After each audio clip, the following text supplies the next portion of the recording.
여러분 안녕하십니까? 광주 MBC 뉴스투데이 시작합니다. 먼저 오늘의 주요 뉴스입니다.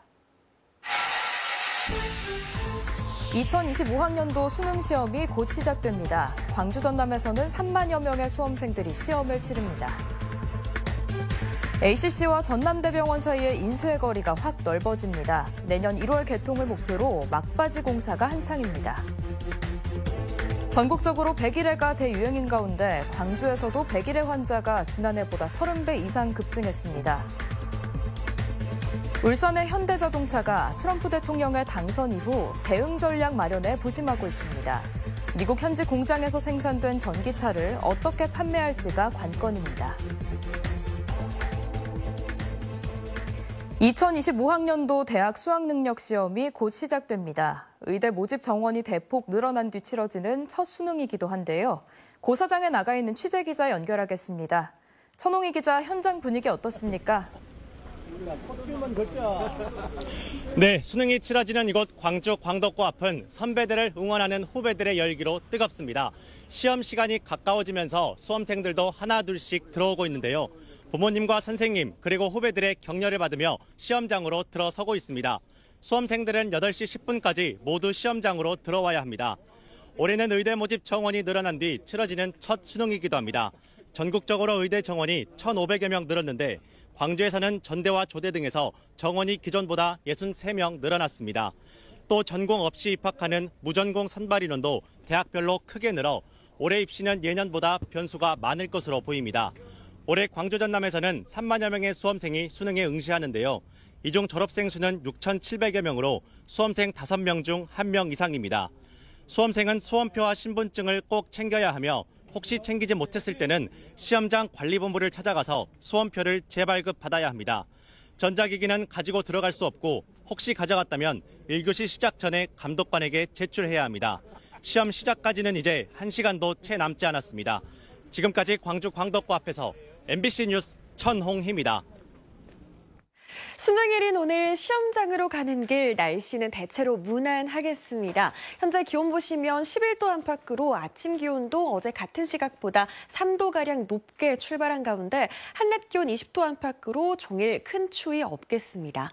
하늘도 현재는 맑게 드러나 있습니다. 깨끗한 하늘 모습 확인할 수 있는데요. 오전 10시 무렵까지는 가시거리 200m 안팎에 짙은 안개가 나타나는 곳이 있겠고요. 오후부터는 서쪽에서 다가오는 기압골의 영향으로 날이 점차 흐려지겠습니다. 늦은 오후부터 내일 오전까지 광주와 전남에 5에서 10mm 안팎의 비가 지날 수 있어서 귀갓길에는 작은 우산이 필요할 수 있겠습니다.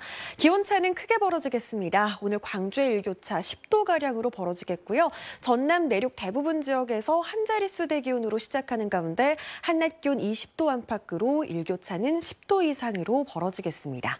날씨 정보였습니다. 국립아시아문화전당 ACC와 전남대병원을 잇는 도로죠. 예전 인쇄 가게들이 밀집해 있던 인쇄 거리가 내년 1월부터는 확 넓어지게 됐습니다. 또 보행자를 위한 길도 만드는 등 광주시가 대자보 도시로 가기 위한 변화가 조금씩 일고 있습니다. 김초롱 기자의 보도입니다. 매끄럽게 다듬어진 길 위에 차례차례 블록이 깔립니다. 기존 도로를 확장하는 공사입니다. 국립아시아문화전당 ACC와 전남대병원을 잇는 약 200m 구간이 해당합니다. 짧은 길인데 굉장히 막히는 이상한 구간이었어가지고 넓어지면 더 많이 편해질 것 같아요. 도로 인근 건물 20곳을 철거하는 등 기존보다 폭이 2배로 넓어져 시야도 트였습니다. 전남대병원 방향으로 3개 차로, ACC 방향 2개 차로가 생기게 됩니다. 이 도로 양옆으로는 보행자들이 걸어 다닐 수 있는 길도 함께 만들어집니다. 광주시가 추진 중인 걷고 싶은 길을 위한 8개 주요 사업 중 하나이기도 합니다. 광산길을 광주공원 비포차 거리 등과 연결해 보행자 발길이 이어지게 하는 등 구도심을 활성화하는 게 목표입니다. 공사는 지난 2012년 착공했고 국비 등 모두 323억 원이 투입됐습니다. 공사 완료 후 시설물 이관 및 사용 개시 공고 등의 행정 절차를 거쳐서 25년 1월경에는 도로 개통이 가능할 것으로 예상하고 있습니다. 다만 인근 인쇄업체들은 중간에 도로가 넓어져 업체 간 업무 교류가 불편해졌다며 횡단보도 설치를 요구하고 있습니다. 또 월 2회 차 없는 토요일이 시행될 계획인데 인쇄물 차량 정차 등 상가 운영에 지장이 예상돼 세부적인 논의가 필요하다는 입장입니다. MBC 뉴스 김초롱입니다. 영농형 태양광이란 게 있습니다. 논이나 밭에 태양광 패널을 설치해서 전기도 생산하고 농사도 지을 수 있게 한 건데요. 획기적인 아이디어임에도 불구하고 전국에 80개밖에 설치가 안 됐을 정도로 보급률은 저조한 상황입니다. 왜 그런지 임지은 기자가 한 걸음 더 현장 취재했습니다. 드넓은 농경지 위를 100kW급 태양광 패널 지붕이 덮고 있습니다. 이곳에서 수확된 쌀은 20kg짜리 50포대. 햇볕을 가리는 패널 탓에 수확량은 전보다 30%가량 줄었지만 농가 소득은 오히려 늘었습니다. 연평균 2,400만 원 상당의 태양광 발전 소득 덕분입니다. 장기적인 측면으로 보면 충분히 태양광 수익으로 인한 경제적인 효과 때문에 가능하다고 봅니다. 태양광 밑에서는 이렇게 농기계가 왔다 갔다 할 수 있을 정도의 넓은 공간이 있습니다. 또 패널 아래에서도 농작물이 잘 자랄 수 있도록 일조량과 바람 등을 모두 고려해 설치됐습니다. 일조량 중 일부는 농사에, 나머지는 발전으로 사용하는 영농형 태양광은 기후위기와 식량 안보 모두 대응할 수 있다는 큰 장점을 갖고 있습니다. 하지만 전국에 영농형 태양광이 설치된 농지는 80곳뿐입니다. 태양광 패널 수명은 긴데 논에 태양광을 설치할 수 있는 기한이 짧아 농가로서는 수지 타산이 안 맞는 겁니다.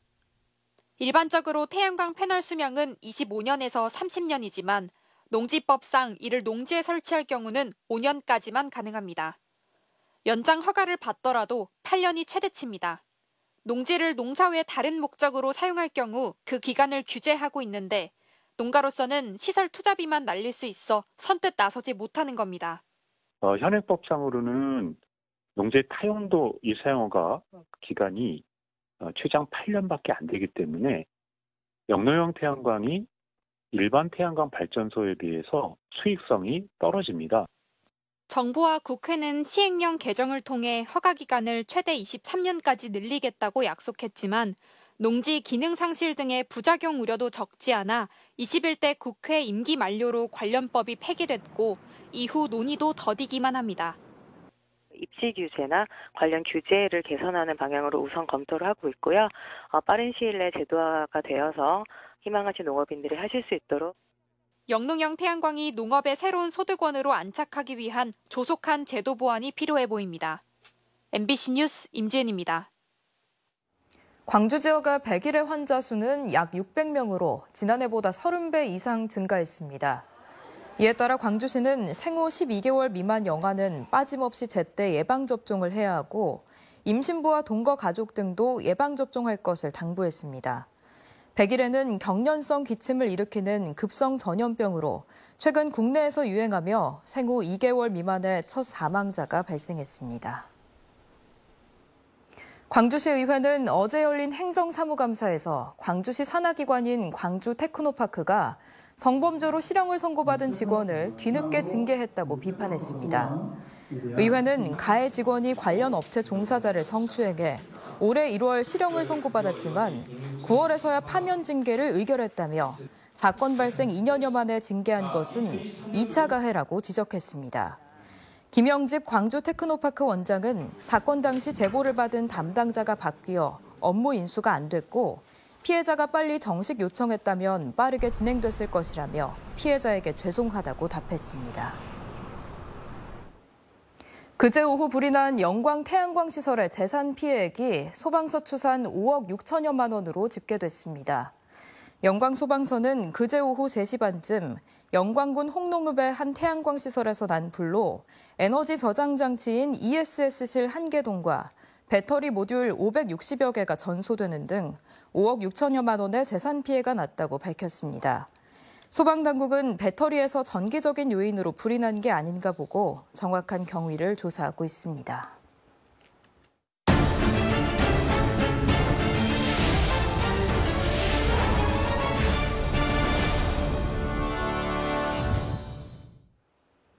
지난해 전국체전을 개최한 목포시는 다양한 시설 인프라를 남긴 것을 성과로 홍보해 왔는데요. 1,000억 원을 넘게 들여 지어놓은 스포츠 시설들이 정작 시민들에게는 접근조차 어려운 그림의 떡입니다. 최다운 기자가 취재했습니다. 지난해 9월 완공돼 모습을 드러낸 목포 종합경기장. 전국체전 개최를 앞두고 4년간 1,163억 원을 투입해 만들었습니다. 전국체전이 끝나고 1년여가 지난 현재 보조 경기장을 제외하고는 문이 굳게 잠겨 있습니다.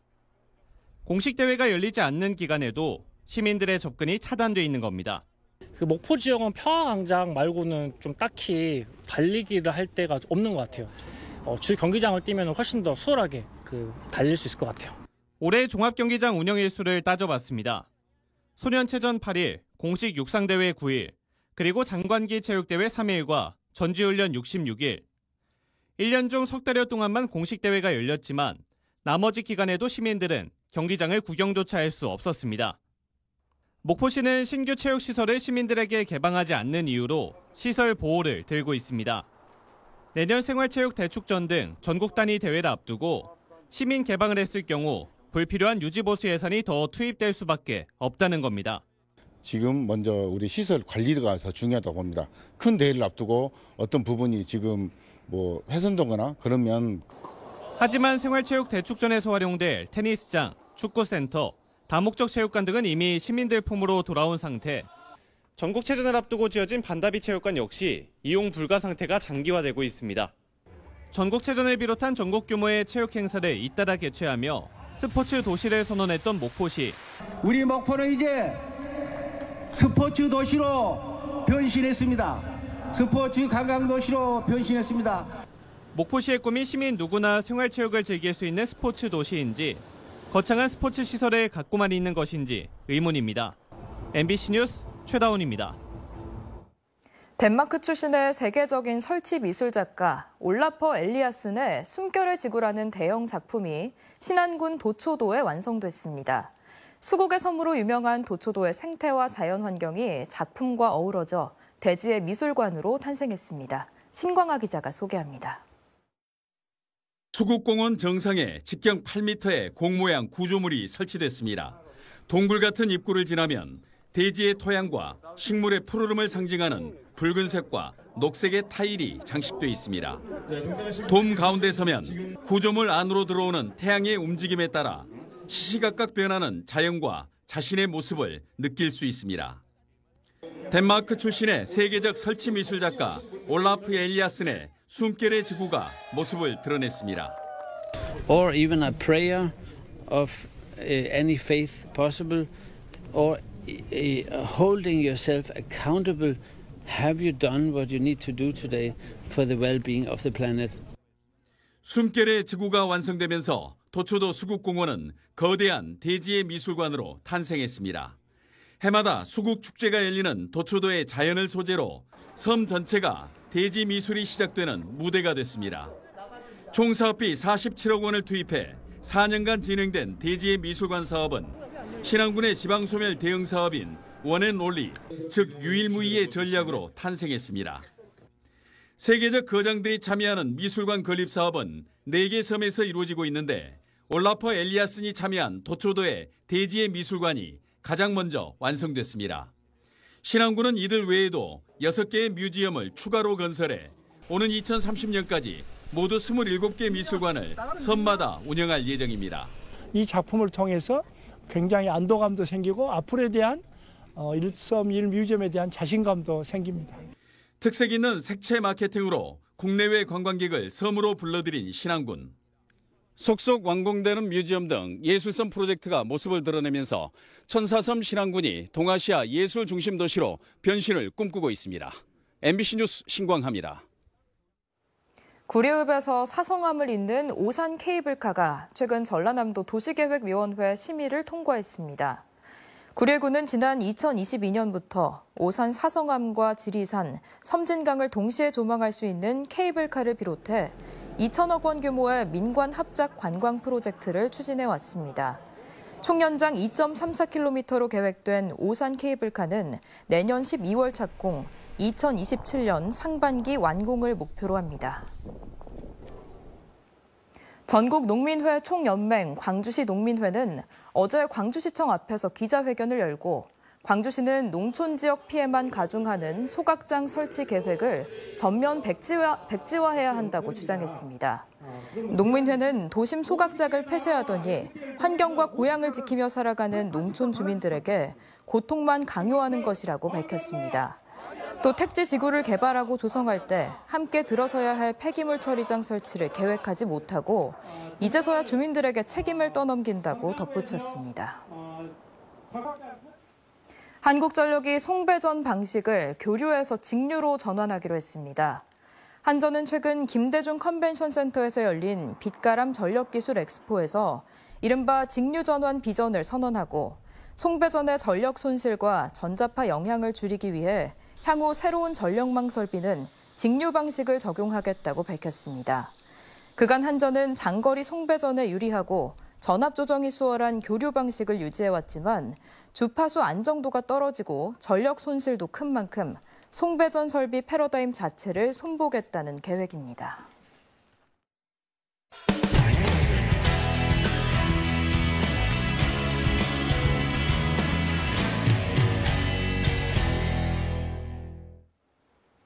글로벌 빅2 등극을 노리고 있는 현대차가 미국에 집중된 수출선을 다변화하는 등 트럼프 집권 이후 대응 전략 마련에 부심하고 있습니다. 미국 현지 전기차 생산량을 조절하는 동시에 인도와 베트남, 중동 지역 수출을 늘리는 방향으로 중장기 전략 수정에 착수했습니다. 울산 문화방송 이상욱 기자가 보도합니다. 현대차가 10조 원을 들여 완공한 미국 조지아주 전기차 공장 메타플랜트입니다. 내년 초 준공에 앞서 지난달 아이오닉5 최초 생산 기념식을 갖고 시험 생산에 들어갔습니다. 현대차는 이곳에서 연간 전기차 30만 대를 생산해 북미 시장을 공략할 계획이었는데 도널드 트럼프 전 대통령 당선으로 적신호가 켜졌습니다. 보편 관세 부과와 함께 미국에서 생산한 배터리를 탑재한 전기차에 보조금을 주는 인플레이션 감축법 폐지가 초읽기에 들어갔기 때문입니다. 현대차의 기존 미국 수출 물량에 보편 관세 10%가 부과되면 2조 7천억 원의 손실이 발생할 것으로 예상됩니다. 때문에 내년 초 트럼프 행정부 2기 출범 이후 미국 현지화 전략과 신흥시장 다변화 전략을 동시에 강화해야 한다는 지적이 나옵니다. 제3세계, 인도도 앞으로 커질 것이고 또 한 가지는 동남아 또는 남미라든지 이런 지역, 중동도 마찬가지입니다. 이런 새로운 지역을 얼마큼 개척하느냐가 중요한 관건으로 판단되고 있습니다. 전기차 업계 선두주자 테슬라가 내년 상반기 중저가 모델 2를 4년 만에 출시하는 것도 현대차에겐 큰 부담입니다.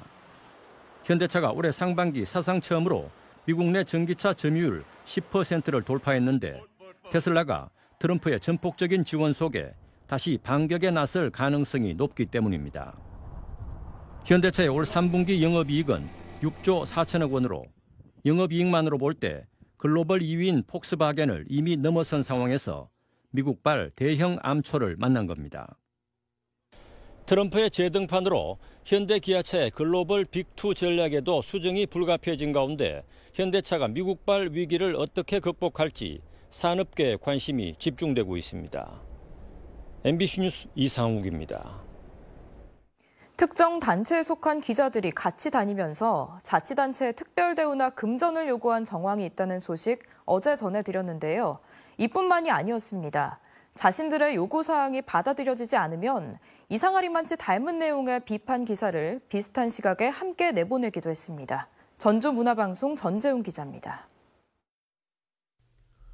앞서 보도한 기자들을 만나본 지자체 관계자의 말을 종합하면 공통점이 있습니다. 5명에서 7명까지 각각 무리지어 군청을 드나들며 기자라는 점을 부각하고 사전 약속 없이 군수와 면담하겠다며 단체장실로 향했다는 겁니다. 그런가 하면 한 단체 소속 기자는 지자체가 요구한 적도 없는데 홍보 기사를 썼다며 자주 문자를 보냈고 검색이 안 나오는 신문사들이에요. 저희가 찾아서 들어가야 되는 그냥 무언의 압력이라고 해야 되나? 또 다른 단체의 기자는 지자체에게 식사 자리나 특산물 제공을 요구했다는 증언도 나옵니다. 선물을 달래요. 선물이요? 그때 대놓고 6개가 달려있어. 전북본부 언론사 조직이란 단체에 속한 언론사 4곳이 특정 지역 축제의 정전이라는 기사를 13분 새에 내보냈는데 어찌된 일인지 시민 인터뷰까지 똑 닮아 있습니다. 행사 주관사 측은 축제 전 한 기자가 축제에 부를 가수 선정 권한과 내빈석 7자리를 요구했다고 주장합니다. 퍼포먼스 중에 하나인데 그걸 정전이라고 기사를 써버린 거예요. 그래서 하도 어이가 없어서 항의를 했어요. 지자체와 행사 주관사의 불만과 달리 이들 언론사 기자들은 전혀 문제될 게 없다는 입장입니다. 전북특별자치도를 취재 이런 부분으로 해서 5명이 어떤 위압감을 주기 위해서 막 다니고 이런 사람들이 아닙니다. 우리 신문사예요. 저기 총괄 호남 본부장님이 계세요. 7개 매체가 다 같은 사무실을 쓰고 있으니까. 도메인 주소와 서버만 갖추면 인터넷 언론사 설립이 자유롭고 언론사끼리 단체 설립 또한 제한이 없습니다. MBC 뉴스 전재용입니다. 강원도 동해시가 7번 국도의 교통량 분산을 위해 내년까지 850m 길이의 도로를 새로 놓을 예정인데 이걸 놓고 논란이 일고 있습니다. 이 도로가 민가 주변에 우뚝 솟아 있어 일부 주택을 반지하처럼 만들 거라며 주민들의 우려의 목소리가 나오고 있습니다. MBC 강원 영동 이준호 기자가 취재했습니다. 동해시 송정산업단지 주변의 한 마을, 머리에 띠를 두른 주민 10여 명이 동해시를 규탄하고 나섰습니다. 이들은 내년 말까지 마을에 들어설 왕복 4차로에 문제가 있다고 주장합니다. 이 도로는 지대가 높은 7번 국도에서 상대적으로 땅 높이가 낮은 마을을 관통할 예정입니다. 그런데 마을 가운데에 우뚝 솟아 있어 일부 주택을 반지하처럼 만든다고 주장하고 있습니다. 도로 건설로 영향을 받는 주택은 모두 4곳. 이 가운데 7번 국도와 가까운 3곳 주변에는 4m 높이의 도로가 생겨 차들이 지나갈 예정입니다. 나머지 한 곳도 피해가 예상됩니다. 이곳 주택의 1m 정도 앞에는 제 키보다 훨씬 높은 2m가량 떠 있는 도로가 만들어집니다. 주민들은 답답함을 호소합니다. 앞도 내다보고 이래야 하는데 저게 뭐입니까? 요새는 잠도 못 자고 밤낮을 참 눈물로 비치고 진짜. 동해시는 국토부의 도로 구조 규칙과 도로의 노선을 고려할 때 설계를 바꿀 수 없다고 말합니다. 요구대로 집 근처 도로의 높이를 낮추려면 경사도를 정부 기준 상한선인 마이너스 5%를 초과해 마이너스 6.8%로 만들어야 한다는 겁니다. 법을 어겨가며 설계하는 것도 문제지만 도로의 경사도가 커 통행 안전이 우려된다고 설명합니다. 운전자의 전방 시야 불량에 따른 사고 위험이 매우 커 수용할 수 없는 상황입니다. 이처럼 설계를 바꿀 수 없자 동해시는 그동안 토지 보상과 이주 대책을 제시했다고 말합니다. 하지만 주민들은 수십 년을 살아온 삶의 터전을 절대 떠날 수 없다는 입장입니다. 주민들을 달래기 위해 동해시는 피해 주택의 담벼락을 새로 만들어주는 등의 대안을 제시하고 있지만 갈등을 쉽게 사그라들지 않을 전망입니다. MBC 뉴스 이준호입니다. 광주 시민사회단체 총연합은 광주와 타 지역 일부 보훈단체는 정율성 역사공원 반대 시위를 즉각 중단하라고 촉구했습니다. 이들은 어제 보도자료를 통해 정율성 역사공원 조성 사업은 광주 시민들이 스스로 의견을 모아 결정할 사안이라며 중앙정부, 타 지역 보훈단체의 개입은 불필요한 이념 갈등과 지역 간 분열을 초래할 뿐이라고 지적했습니다. 그러면서 광주 시민사회단체 총연합은 정율성 역사공원 조성 사업이 성공적으로 마무리될 수 있도록 지지한다고도 밝혔습니다. 제9회 김승옥 문학상 시상식이 어제 순천 신대도서관에서 열렸습니다. 이번 행사에는 단편소설 그들로 대상에 선정된 조경란 작가를 비롯해 우수상을 받은 작가들이 참석했으며 김승옥 작가가 대표 시상자로 나섰습니다. 심사위원들은 지난 8월 문예지에 발표된 작품 165편을 블라인드 방식으로 검토한 끝에 대상작 그들과 우수작 6편을 선정했습니다. 김승옥 문학상은 지난 2013년 한국 현대소설 거장 김승옥 작가의 등단 50주년을 맞아 제정했으며 지난 2019년부터 순천시 지원으로 출판사 문학동네가 주관하고 있습니다. 행정안전부가 어제부터 사흘간 광주 김대중 컨벤션 센터에서 2024 대한민국 정부박람회를 개최합니다. 이번 행사에는 중앙행정기관과 지방자치단체 등 130여 곳이 참여해 주요 정책을 홍보하는 전시를 엽니다. 또 디지털 플랫폼 정보에 관한 학회가 열려 산업계와 학계 등이 함께 정책 방향과 구현 기술 등을 논의합니다. 수능일인 오늘 시험장으로 가는 길 날씨는 대체로 무난하겠습니다. 오늘 아침 기온도 11도 안팎으로 어제 같은 시각보다 3도가량 높게 시작했고요. 한낮 기온 20도로 어제보다 2도가량 낮겠지만 종일 큰 추위 없는 가운데 비교적 포근한 날씨가 이어지겠습니다. 하늘도 현재는 맑게 드러나 있습니다. 고기압의 가장자리에 들어있는데요. 오전 10시 무렵까지는 가시거리 200m 안팎의 짙은 안개가 나타나는 곳이 있겠고요. 오후 들어서는 서쪽에서 다가오는 기압골의 영향으로 날이 점차 흐려지겠습니다. 오후부터 내일 오전까지 광주와 전남에 5에서 10mm 안팎의 비가 예보돼 있어서 우리 수험생들 귀갓길에는 약한 비가 지날 수 있겠습니다. 일교차는 크게 벌어지겠습니다. 광주의 기온차 10도가량으로 크게 나겠습니다. 대부분 한 자릿수대 기온으로 시작하고 있는 가운데 한낮 기온은 20도 안팎으로 낮 동안에는 비교적 포근한 날씨가 이어지겠습니다. 곡성 6도 안팎까지 낮아져 있습니다. 한낮 기온 20도로 예상됩니다. 바다의 물결은 전해상에서 최고 2m 안팎으로 일겠습니다. 토요일까지는 대체로 포근한 날씨가 이어지겠는데요. 일요일부터 기온이 내림세를 보이겠고 월요일이면 한낮 기온도 한 자릿수대를 보이겠습니다. 추위 대비하셔야겠습니다. 날씨 정보였습니다. 뉴스를 마칩니다. 함께해 주신 여러분 고맙습니다. 언제 어디서나 내 손 안의 뉴스. 광주 MBC 뉴스 유튜브 구독으로 함께하세요.